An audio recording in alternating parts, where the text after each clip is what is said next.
all is good.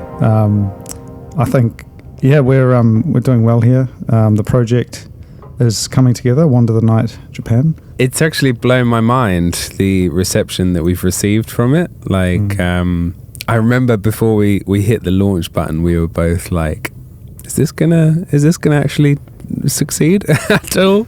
Well, I mean, it's hard. It's always hard to say with these things, but I think with a bit of planning and realizing that there is a need and a desire to experience these sort of physical artifacts and to create something that really talks to that idea of travel and traveling to faraway places in particular, that we have all seemed to have forgotten over these last few years. Yeah, it's been such a long time since people have been able to get out and explore, that this project that we've done gives them a way to get out, to get out for a moment, and sort of experience a little bit of that special feeling, of traveling. Your first night in an unfamiliar city. Exactly. Yeah. And it being physical is a special part of it. I think this has to be a vinyl record. People keep asking. The other night, somebody asked me, like, why are you releasing this on vinyl? And I think it's just, it just ties into that nostalgia so well. This whole project, Wander the Night, is supposed to be about that nostalgic feeling of getting off a plane for the first time. And when you're holding this physical record in your hands, it's also nostalgia, right? Vinyl is an old format. It's coming back, thank goodness. I'm really glad to see it. But it is an old format, and it is a very different way of listening than, say, modern way of just putting on a playlist or just putting your Spotify on shuffle or something like that. Well, there's a certain materiality to it, and I think that ability to slow things down and listen through to the whole thing, and to really let it guide you. I think we've come to expect a lot of interactivity with the way we engage with media, but I think the classic forms of the album, cinema, that sort of thing, really they should be a seated experience, and they should be the sort of thing that you can, the creator can sort of set the parameters for what it is and how it can be enjoyed, I guess, and I think that's something that we lack these days. And cinema, if anything, is struggling more because you've got this proliferation of people experiencing films on their laptop screens and their computers at home, and you're sort of lacking all of that ambiance of going to a cinema, going to a physical place, and the people milling around in the lobby and all of that stuff. And I think in the same way with music, with this this idea of taking it out of the sleeve and placing it on the record player, enjoying that sort of moment. It's sort of a almost archaic way of enjoying music. It was quite popular for a very long time, and prior to that, the idea of sort of live music and performance music was much more, again, that seated experience. So I think it's almost harking back to the older way of the older mode of engagement. Yeah, it is. And I can sort of, when we release a vinyl, I can sort of dictate a little bit about how people listen to it. So, for example, I really like writing music that sort of, all of my albums and all of my Soundscapes radio episodes, they all the tracks flow into each other as one whole long piece of music. And when you take a track from my album and you place it on a Spotify playlist or something like that, the beginning and the end of the track are just cut off suddenly because it flows into that next track. So a lot of times I'm quite conscious about that. I'm quite conscious that people aren't really experiencing my music in the way that I intended it to, because of these sort of when my track gets picked up for a playlist or picked up on YouTube and somebody puts one track up, you're sort of not experiencing it in the grand scheme of the album. But with this project, I'm so glad that I can write tracks that are sort of like flowing into each other, and you know, track 1 and 2 on the record are going to just seamlessly flow into each other. And I know that people are going to experience that from the very beginning to the very end of side A, and then the very beginning and the very end of side B. I like that. You know, I think there's something that I can connect with there. So in terms of the imagery and the photography and the kind of the concept of wandering, which really is the foundational piece, I think, of this project, that idea of in a non-linear way, exploring a city, exploring a place, and derive, you know, effectively, sort of traveling through a place, crossing over a street, going through an alleyway, kind of meandering, as we would say, through the forest of the city, and letting it guide you through the grooves.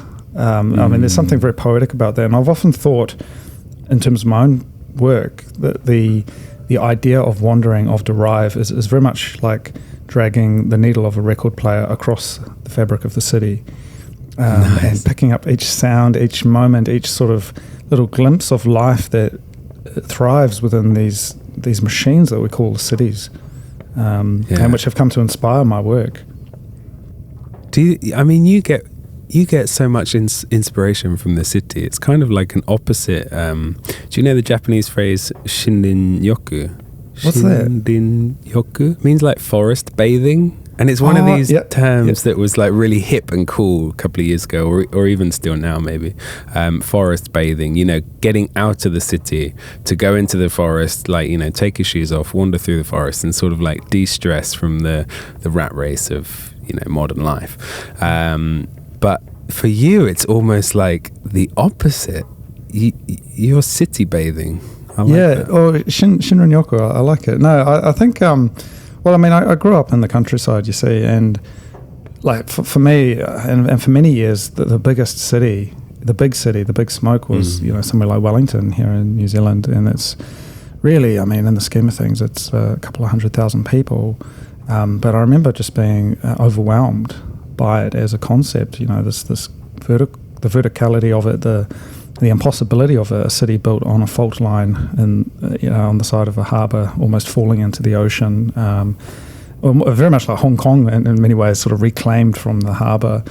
And so for me growing up, you know, that was the big city. And then, I mean, somewhere like Auckland or Sydney, which was just a impossible kind of a place. And yet to land in Tokyo, to come to this mega city, this metropolis, where it stretches beyond the horizon, you know, millions of people floating in and out, and just how I was always impressed by just how I guess detached from that nature and that kind of Arcadian story, which I had always sort of thought that I inhabited, the kind of pastoral life of growing up next to an orchard in New Zealand in the countryside, and seeing that and comparing it and kind of what I knew, you know, from spending time in the mountains, you know, fishing and hunting and exploring that kind of the landscape, the kind of natural side of it, and kind of trying to reconcile that with what the city meant and kind of looking for analogies. And so what I mean by that is,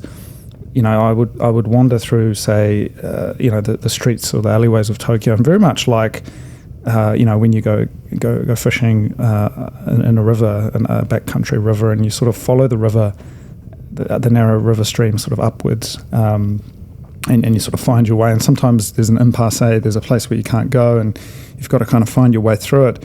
And you have this kind of ornate cardinal direction around what is, you know, where north is, where things are, and applying that logic to the city and engaging with it like that was, I think, it came naturally to me to look at it like that.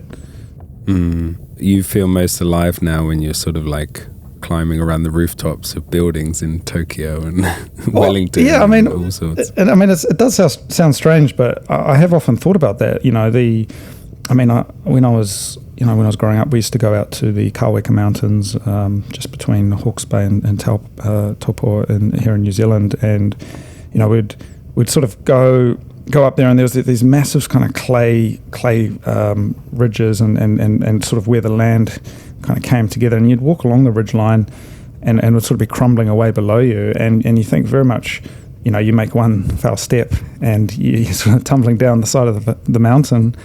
And very much like that, sitting on the edge of a rooftop in Shinagawa or Shinjuku, looking out over the city of Tokyo, and it's the same kind of situation, that same kind of vertigo.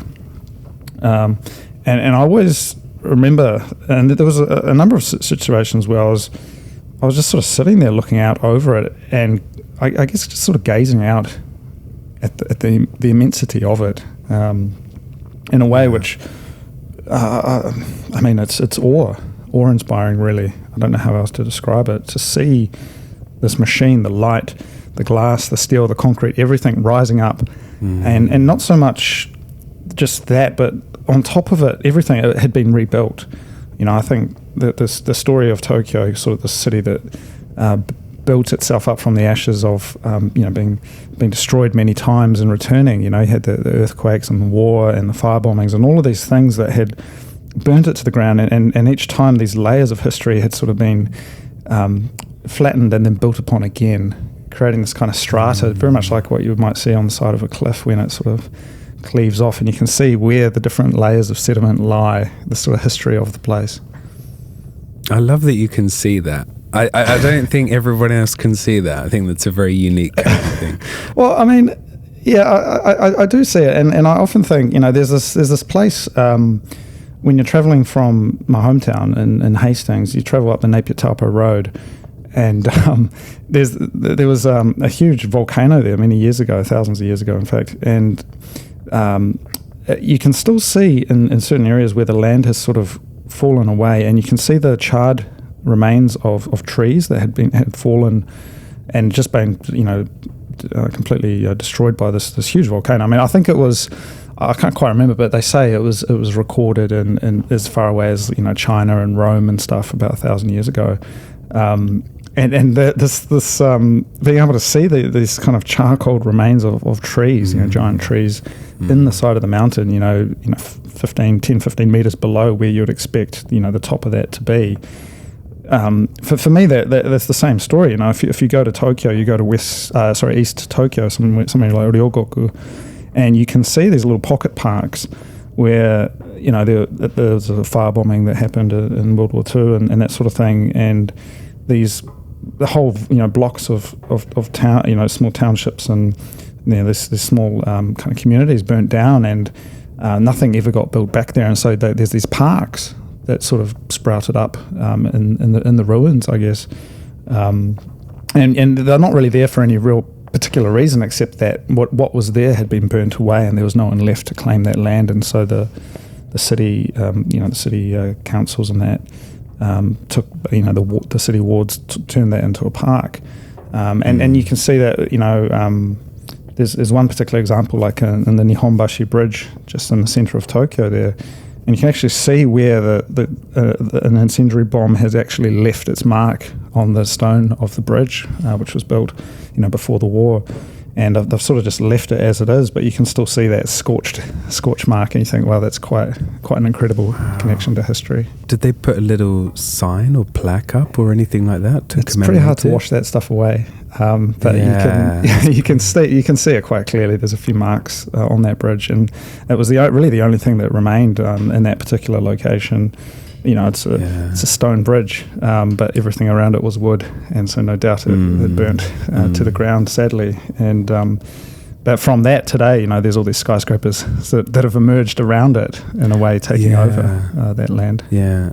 If I think about your if we talk about your work a little bit, like, if I think about the quintessential Cody Ellingham photo from Tokyo or from Asia or Hong Kong or something, I do imagine like a sea of skyscrapers, right? This is, the quintessential Cody Ellingham photo for me is that one you took of Hong Kong, where you're just like looking out upon this sea of skyscrapers, right? This is your photos for me. But then also you come down to ground level quite often.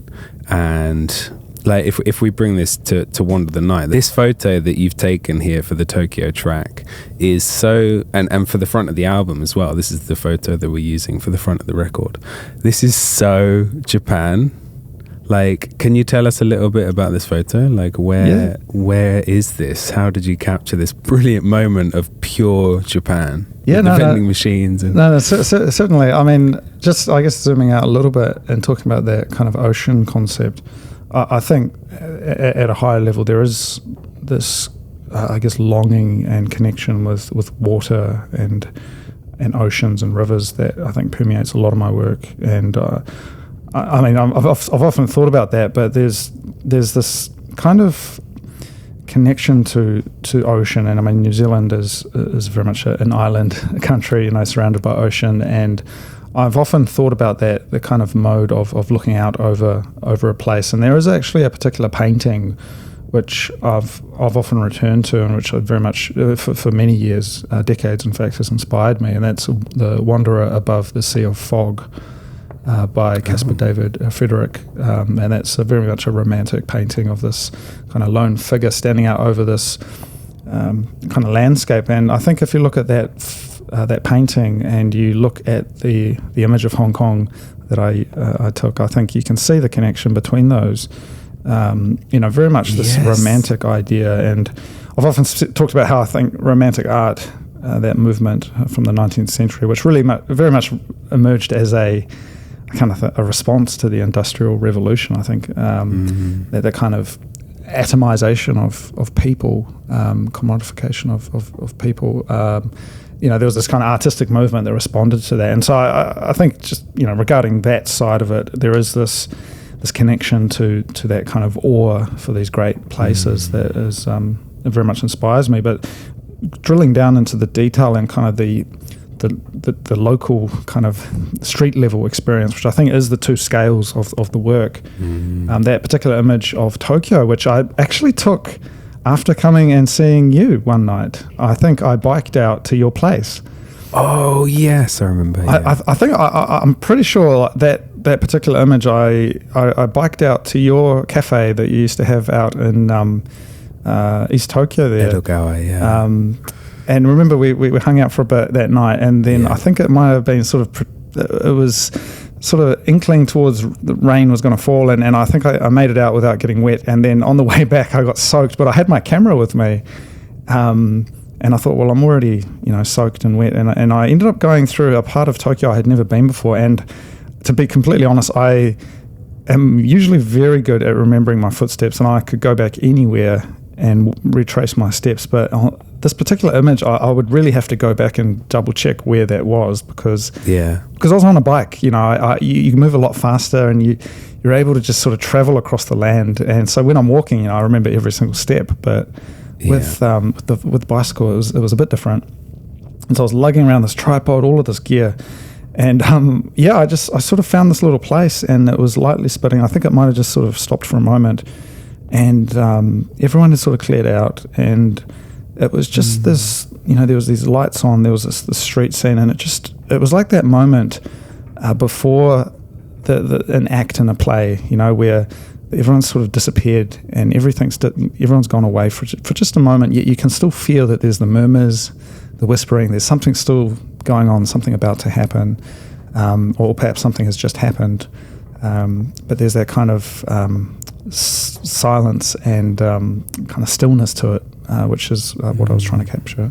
For me, it looks like an Ozu pillow shot. It looks like the sort of shots that he breaks up his movie with, and this would be right at home in like if Ozu was still alive. Yeah, well, there's actually I'm a huge fan of Yasujiro Ozu, and probably my favorite film would be Sanma no Aji. So is that what's the English title for that? The Taste of Autumn? An Autumn Afternoon, that's it. Yeah. So that particular film, there's this moment where the father figure is sort of going out onto the town, and he's in this little narrow alleyway. He's going to grab a drink, and he's sort of reminiscing about the old days, and you can see him sort of walk in, and he meets an old fellow. So the film is set, I think the film was 1962, and he sort of it's set in this quite melancholic retrospective period after World War II, where it was kind of like, well, what happened? You know, what did that mean? That period that we all went through. You know, for these characters and these people, these filmmakers. And so he's the father figure's in this bar by himself, and then he meets another guy that he was in the war with, and they were in the same unit, and they were just sort of sharing this little moment together. And then they leave, and he sort of there's a little bit of neon light out the back, this little narrow alleyway, and a few lights on, but it's very much this melancholic kind of longing for something, this kind of ambiguous desire for something, or sort of nostalgia, I guess. And yeah, that scene is particularly one of my favorite scenes in all Ozu movies. Like, they are sort of the friend that he meets in this bar. He starts marching around the bar, doesn't he? The lady behind the bar puts on this old war song, and this guy starts marching around the bar, and it's just hilarious. It's really fun to watch. And Chishu Ryu like rarely smiles in Ozu movies, but in this one, he's so happy in this moment. Yeah, I love that so much. Yeah, well, I mean, and there's of course this underpinning, this kind of undertone of sadness and deep sadness, and I often reflect on this a lot. You know, I think, you know, with a lot of the things happening in the world today, there's a lot of fear, and there's a lot of kind of uncertainty about things, and very much when I look back on that period, and you talk to people, and I've often felt lucky in having the chance to talk to people who lived through that period, and being able to hear their perspective on it, and kind of what it meant for them, and how it changed their life. You know, something so horrific, and you know, at such a scale. You know, this is total war here, and yet afterwards, you know, this artwork and this cinema can emerge as a kind of a way of interrogating that idea. And there is a sadness, I think, you can see in their eyes in that film, and even though it's sort of on the outside, it can seem quite cheery and kind of optimistic. There is still that sort of sense of sadness to it. Yeah, I mean, I guess it's a personal connection in a way. I mean, Rena, my wife, her grandfather lived through the war, and we often talked about it. You know, his experience as a young boy, growing up in Tokyo, and you know, evacuating to the countryside sort of towards the end, and kind of what that meant, and his memories of that, and seeing that, you know, that story, and I guess his approach to life, and he very much reminded me of an Ozu character in a way. I spent a lot of time with him when I was living in Japan. He used to run he did the paper doors, the Fusuma repairs, and and I was helping him out with that, and for a while there, when I was just sort of trying to find something to do, I'd just go around to his workshop and help him out, and I had a driver's license as well, so I was able to deliver these doors and install them. But no, I mean, not many people have the old school paper doors anymore, so I think his only clients were like a couple of temples and that sort of thing, and a few older houses. But you know, you just spend that time together, and it's very much this kind of artisanal, kind of traditional craft, you know. And we'd get chatting, and you know, I got these memories of just sort of sitting there watching the baseball, drinking a beer, and just sort of chilling out in the summertime. And there's something about those memories, you know, where it was very much like a lived experience. You know, it wasn't just sort of traveling there and then leaving. You know, it was very much like I was there for a while, and I got into these situations where I was very much in these moments, you know, kind of in these pockets of memory within the city. And I remember one situation, because that was where the family was in a place called Gakuge Daigaku, which is kind of you know, Setagaya, kind of central Tokyo. And you know, he told me about the house they had, which burnt down during the war, and how he was almost inside, but then it caught on fire and he managed to get out. and he told me, this is where it is, and I can remember where that is, but now there's something else there, obviously. But it's very fascinating to see that layering of the story of a city, its connection to the past, and then also reflecting on, say, other places and how they maybe don't have that connection so much, or how that connection has changed or been rewritten in some cases. And so I think with Wander the Night, it's very much, Wander the Night Japan in particular is this kind of exploration of places and how they hold meaning and how they hold memories for people. Yeah. Wow, that was an amazing segue back into Wander the Night. Man, you're a pro. You're a pro. Oh, I mean, I think about this stuff a lot. I actually I got a little quote here.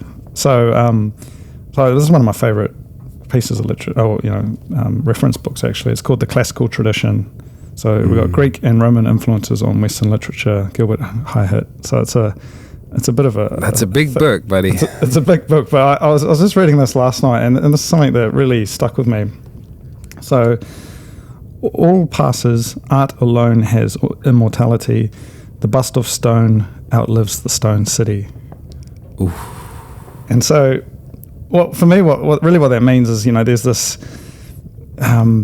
this connection, and sorry, the reference for that is, so that's Gautier. So that very much is this idea of places holding meaning through these kind of artistic, these kind of signs of the city. And so the stone, as in the materiality of the city, whether it's concrete or wood, can be burnt away. It can disappear. It can sink into the ocean or be ripped apart by earthquakes. But the condition of that, I guess the memory of that will remain. And so even today, these ancient cities, which there's often very little left, the influence in the art and the art in the broadest sense, I think, the creativity, the energy of that city can remain. And so I think there very much is an energy or an idea of Tokyo that is separate to the materiality and the kind of the physical place. And that idea of Tokyo can be traced back not just to today, say post-war, but pre-war, the Edo period, all of these kind of historical times, that they all connect to each other. And you can read a piece of literature, like one of my favorite, The Scarlet Gang of Asakusa. The Scarlet Gang of Asakusa is set in like the 1920s, and I think that was Kawabata Yasunari, and he talks about kind of these old, the shitamachi, the downtown Tokyo, which all of that got burnt away. So the place is still there. You can go to the places where this book was set, but these really dense wooden communities and these narrow, very narrow, pedestrian only alleyways they all got burnt away, and so there's none of that left except the literature. And it's a very kind of interesting idea that is it even real when it's no longer real? Oh, that's so deep, man. You've just blown my mind there.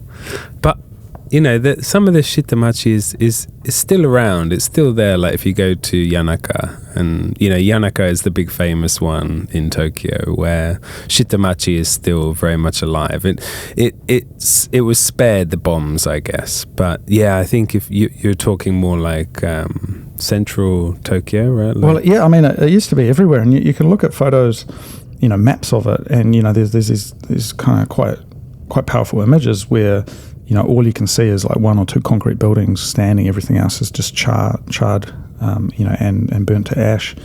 And places like Yanaka, I think maybe like Nippori has a little bit of that sort of stuff left. And you can find pockets of it. Like I have, throughout my journeys, I have discovered, to my surprise, in fact, certain locations where there's just like one building left from the old days. I was in this place, it's called Ningyocho. So it's like the Ningyo as in like doll, and obviously it was sort of like, because, there was these areas where they'd manufacture one kind of thing, and that happened to be where they made the dolls for like the different plays and that sort of thing.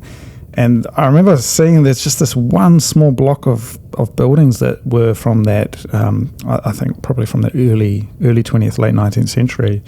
very rare to see that in Tokyo, and this is probably surprising to a lot of people, but there's very little of that left because it all got burnt to the ground, and yet there's this one little spot that managed to sort of survive as this oasis, and I took some photos there, and I remember actually I was hanging around, I was lingering as I do, and this isn't far from the Nihonbashi Bridge I mentioned earlier, where there's the scorch mark from this napalm bomb that had dropped, but I was hanging around taking photos, and the guy came out and he's, "Oh, what are you up to?" And I had a chat with him, and it was like an old sushi place, sushi yasan, and he's, "Oh, come on in."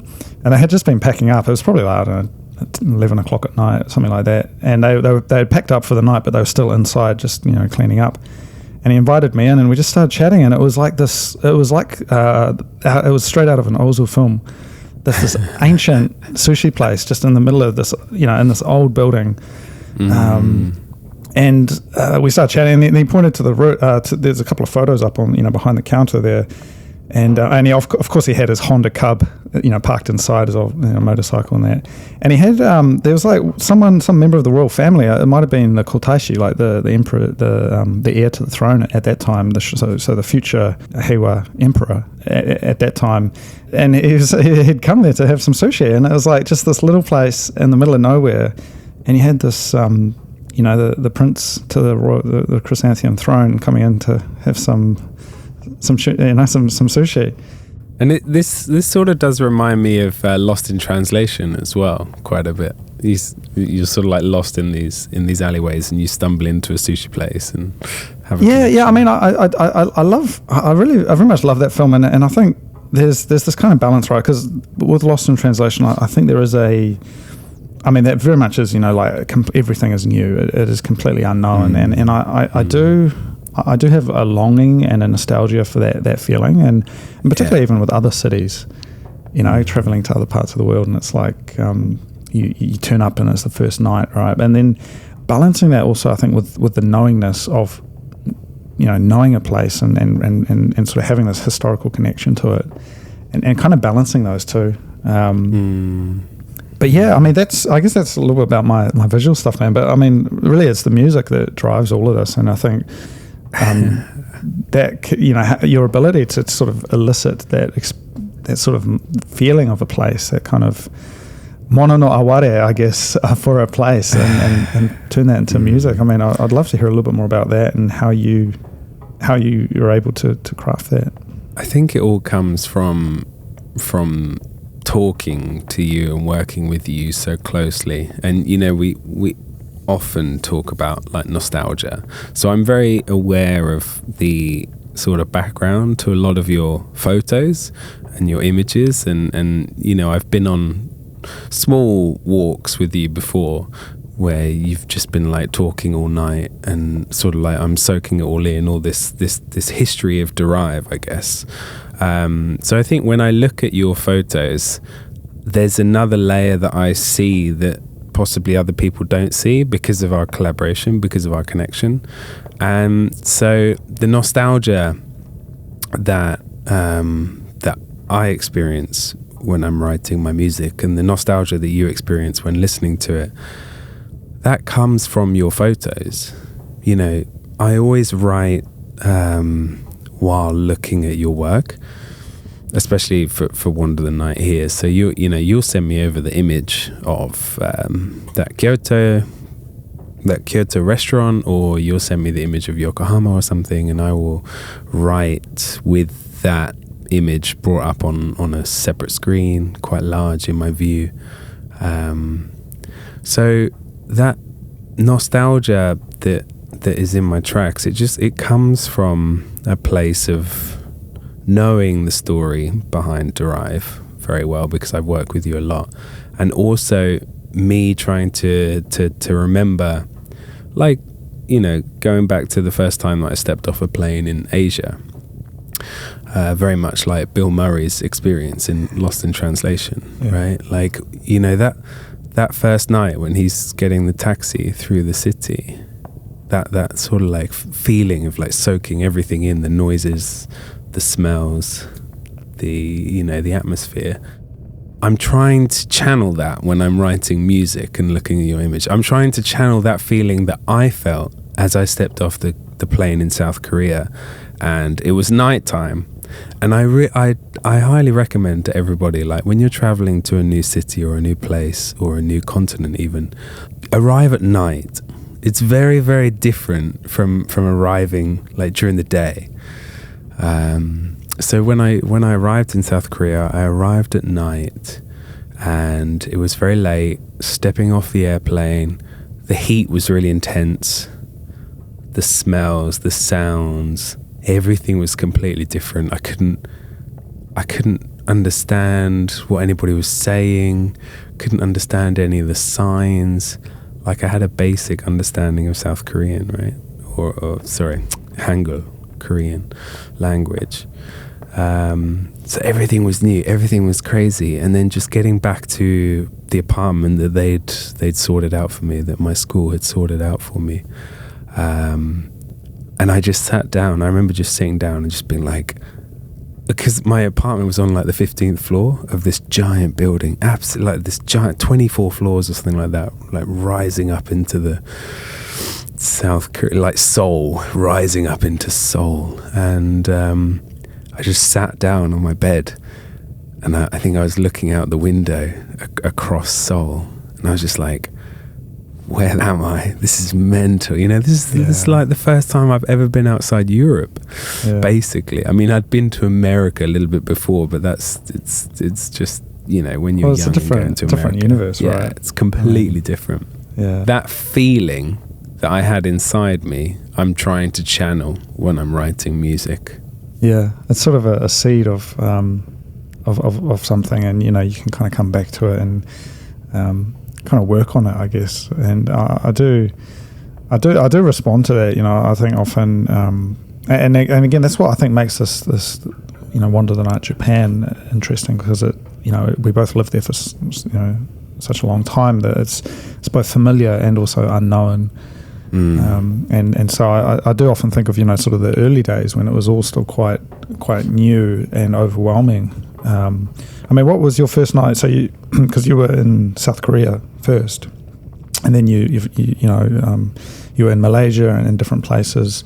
But when you found yourself in Tokyo in Japan, what was your first night like there when you arrived in Japan? Tell me about that. Chia, my wife and I, we arrived late afternoon, I think. It was the evening. It was dark, I believe, when we got there. And we didn't want to book a hotel because we were trying to save money, because we were just making this big colossal move from Australia to Japan, and we wanted to save as much as we could. So we booked one of those PC rooms. Oh yeah. Where you can book a room for like 1,000 yen a night, and you know, they give you a computer, and oh man, it was tiny, this tiny little room, and we thought, oh, it's fine, we'll just stay there. We didn't, you know, they don't expect you to sleep there, so they don't provide you with beds or anything like that. We're just like sleeping on the floor, like, wrapped up our coat. Yeah. So going from the airport over to there was just absolutely mental. Yeah. Just absolutely mental. Like the Tokyo, that was the first time that I'd been to Tokyo. I'd been to Japan, I'd been to Kyoto before. Oh yeah. My first time in Tokyo, it was just like another world. Yeah, you know? That's interesting, because I guess that you had sort of experienced that, you know, and you had travelled, you know, quite a bit before then. Whereas for me, the difference would have been that I was still this country boy, you know, and I just went straight there, you know, from having, you know, not really ever even leaving New Zealand. I had spent a little bit of time in Australia, you know, and been over there a little bit, but I hadn't really gone anywhere else. And then to just sort of land and just be like, wow, this is incredible. And I had been working my way towards it for a number of years. It was it had been probably about 2 years in the making to sort of organise things to be able to go over there and study over there as I did. And so it was definitely overwhelming, and there's sort of every sense is different, right? You've got not only the visual and the audio, but the smells and the kind of the humidity and everything is different. And I think that very much encapsulating that through music and images is kind of one of the challenges, right? Can you bring that out, and can you show that and kind of put people into that place? Yeah, I think it, like, if I tried to do it, if I seriously sat down and was like, okay, how can I make sounds or how can I make tracks that sound like that perfectly? I think I would have a bit of difficulty doing it, but it's because it's a natural thing for me, and because I've experienced this a lot, and I just have to sort of think about myself in those situations whilst I'm writing the music. Then it sort of comes out for those that understand a little bit about the backstory of what we're trying to do here. And I guess the elephant in the room would also be that it's been so long. I don't know about you, but for me it's been almost 2.5 years since I've been able to be back in Japan, since I've been able to see my friends and family back there, just because of everything going on and some of the restrictions we've got here, which is starting to sort of loosen up, but still, it's not clear when I'm going to be able to go back. And so it's been so long that this work has been almost an exercise in kind of, keeping myself, keeping that dream alive for myself. What does that all mean? Did it even happen? I sometimes wonder.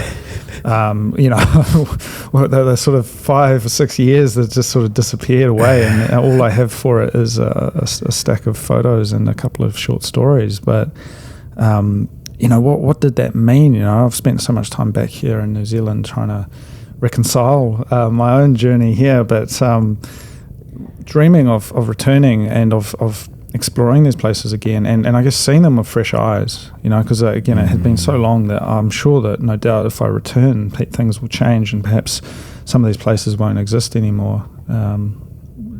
What are your thoughts? How long have you been away from Japan for?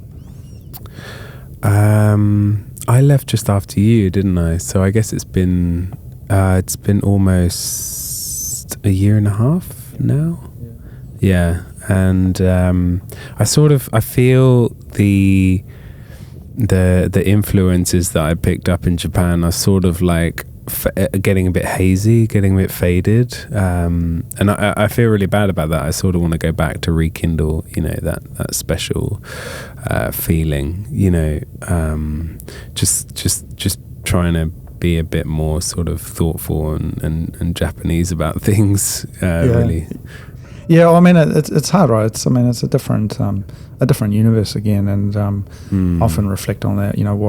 What has changed about me, and what has remained the same. And I think no doubt is that wandering spirit has always been there, but the sort of the day-to-day life manifests itself in different ways, and I think that's one of the appeals of not just travel, but just different places give you that insight into different modes of living, and you get to see how other people kind of go about things, and you can carry that with you. And I think you can learn something from everybody and from every place you go to, and you carry that with you. And so I think this album, this project, and that is very much an encapsulation of that experience. And I think in many ways it's sort of a bit of a line in the sand, or a kind of a bookmark for that period of creativity which we both shared, and we were working together at that time, because as we go back, and I think in the future when we do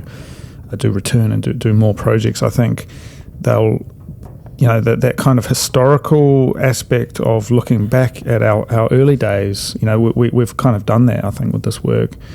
And so the next project may be something different, but very much that kind of genesis of wandering and Wander the Night is very much bound up in this work, and I think that's what makes it all the more special.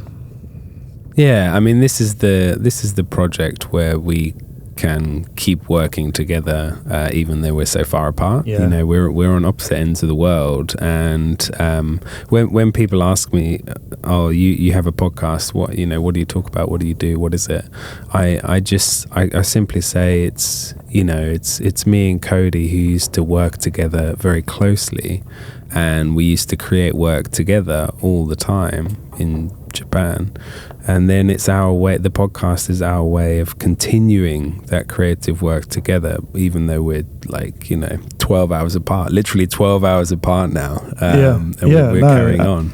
Oh, and we're on, I mean, it is opposite sides of the wheels. I mean, it's the antipodes, man. I mean, we're on the other side, and it's very much, I mean, it's a long distance collaboration, but I think it's beautiful to be able to keep that going. And I mean, at a high level, I think reflecting on, not just the superficial, the imagery, because the imagery of Tokyo in particular, of Japan. I think there's the imagery we're all familiar with, and kind of the nighttime, the look and feel of Tokyo, and I think that's something we can all be, we all agree is very attractive. The city itself is very inspiring, but I think looking at the deeper story, and what you can only see as you get off the beaten track and as you spend more time there is this kind of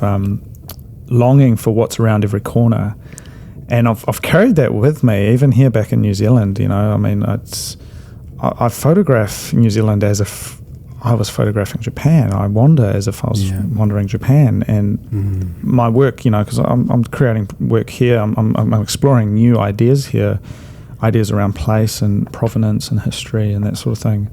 And I'm able to apply that logic here. And I mean, it is strange, because it's not the way that I would have done it prior to living and being inspired by Japan. Yet, I'm able to bring that here, and I look forward to when I can deploy that concept to other cities and kind of, I guess, look at the places we call home more broadly. So do you mean that you're looking at these places in New Zealand as if you were a foreigner? You're sort of like looking at it through the lens of a foreigner? Yeah, it's quite a strange approach, I guess, where I spent so many years away, and my formative work was all created overseas. And so when I come back to New Zealand, it's like I have this soul of a child, who grew up here, and I'm connected to the land and the kind of the story of the land. Yet my professional and kind of the techne, the skill of creating my work is inspired by, and it's all driven by what I was doing overseas. And so I come back and I'm photographing it as a foreigner, as you say, but I'm considering the nostalgia and my connection to it with kind of the eyes of a New Zealander. Which is, I don't know, most people leave and they don't come back, I guess, but having come back and having looked at it and having looked at the story of the land, I can see that there's a deeper concept. And I think, Wander the Night, which very much is an umbrella for many places that we've been to, and that, this particular album was for Japan, is Wander the Night Japan, but I see, these other cities that you've already, we've collaborated on, we've done Hong Kong, we've done Shanghai, Bangkok, different cities, and fleshing those out and exploring new places in the future, I think is a big dream of mine, and I think I really look forward to being able to do that with you, being able to travel to faraway places that that we've both never been to before, and experiencing that again. I'd be really keen to do Wander the Night China. Yeah, because I don't know, like China for such a long time, I haven't really been super interested in visiting, but I don't know, the way you describe it and the way you've had experiences with it, and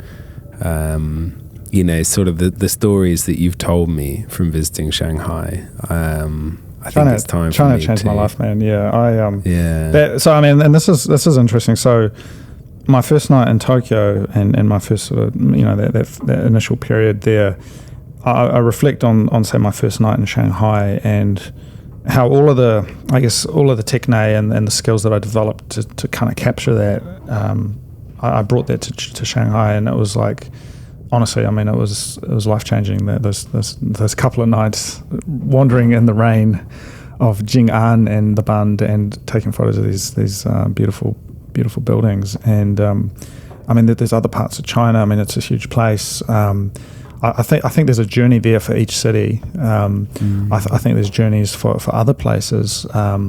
That we've maybe heard of or maybe haven't heard of, but what does it really mean? And I guess also that idea of kind of not being afraid of a place. I think there's, again, in this world we live in, there's a lot of fear and uncertainty, and people sort of kind of going into their shell, and that's a natural response, I guess. But looking at a place and realizing that there's people inhabiting that place, and that this is someone's home, and being able to confidently go out into the night, which is always traditionally this scary thing, and actually go out and explore and see it for what it is, for its good and bad, because it's always a mixture of both. And I think obviously keeping your wits about yourself, but looking at a place in that kind of dreamlike, Tarkovsky kind of a state where it is the twilight and the nighttime, where things take on a different sort of persona. And I think that in a way the true personality of a place emerges as the sun sets and the stars come out. I love that. Yeah, I think you're completely right. Yeah. And the true character comes out, and you can sort of bathe in that. I really enjoyed our wanders around Taipei. Yeah. When we went to visit together, like, we went out after the show and sort of wandered until, I don't even know what time it was. Maybe it wasn't even that late, but it just felt real special, like walking through the city at night. And we found like little food sellers on the corners, and like people who were sort of in that space between home and the club, or sort of like going home. Well, it's the people like of the night, it's the people of the night. Yeah, and I mean, there's so much there. What was that word you said before? Shinrinyoku.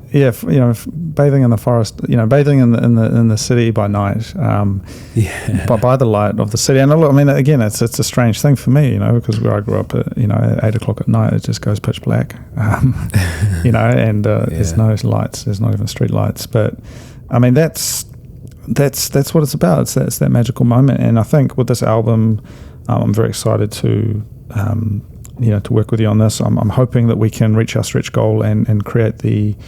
We've got another track that we've been talking about, another piece that we can provide as a complement to the story. We've got the photo book, the liner notes photo book, which will accompany the album, and that. And I think kind of packaging that story up and creating that work is really looking forward to that. And no doubt what will emerge after, whether we create another city or whether we maybe actually do some live performance. I mean, I've got some ideas about that. I mean, what are your thoughts on that? I'd be really keen to do some live shows in America, really, or Japan. Of course, it seems suitable to go over to Japan and do it there. But we have some options, like we can do some live shows in London, we can do it in New Zealand maybe, but sort of like these events where I play the album live, sort of improvise it, and then we can meet people and talk about the project and sort of like bring it to life. I think that needs to happen. This year or next would be amazing. Yeah, no, I am keen to do that, and I think that kind of physicality of bringing people together into a space and kind of sharing that story together, and that experiential side of it is very important. So, yeah, I do look forward to that, and I think that will be good. And look, I mean, I think the album, the Kickstarter is going great. I think 200%, yeah, 200%, over 200% now. So that's great, and very thankful for everyone's support on that. Project and helping us bring that to life. I'm very excited for the sort of the next step in that journey. But yeah, no, I think it's going to be a special project, And it really, as I said, it very much encompasses a lot of the things that we've been doing over the last few years. And in particular these last 2 years where we've been sort of stuck in some ways, longing for the old days, that nostalgia for a place that we can't return to at the moment anyway. And it is a really nice bookend as well to our time in Japan. It's a nice way to wrap it all up. Yeah, it's the end of one chapter and the beginning of another. One chapter. Yeah, exactly. Yeah, cool, man. Well, look, it's great to catch up about this. I think we sort of meandered our way through a few different topics, but I think definitely it's going to be good to see this in the flesh and do a listening party. Bring the album to life as this object, have the album, the liner notes, photo book, all of that together, and get it out to people, and hopefully share a bit of that flame of that spirit of travel, that wanderlust, which I think the world needs a bit more of. I think there is a certain energy to that, which I feel is a responsibility to share and to inspire and to kind of remind people that there is a world out there. We don't need to be scared of things out there. We can go out into the night, and we can go out and see for ourselves what is out there, and kind of enjoy that moment where you're just sort of drifting through a place. Your first night. Yeah, the world is your playground, sort of thing. Yeah, cool. Yeah. All right. Well, thank you very much, and we'll catch up again soon, no doubt. But yeah. Yeah, absolutely. Please go check out the Kickstarter. And I do want to say thank you to everyone who's supported us so far. It's just absolutely mind-boggling how much support we've received. I'm really thankful. Thank you. And take care, buddy. See you.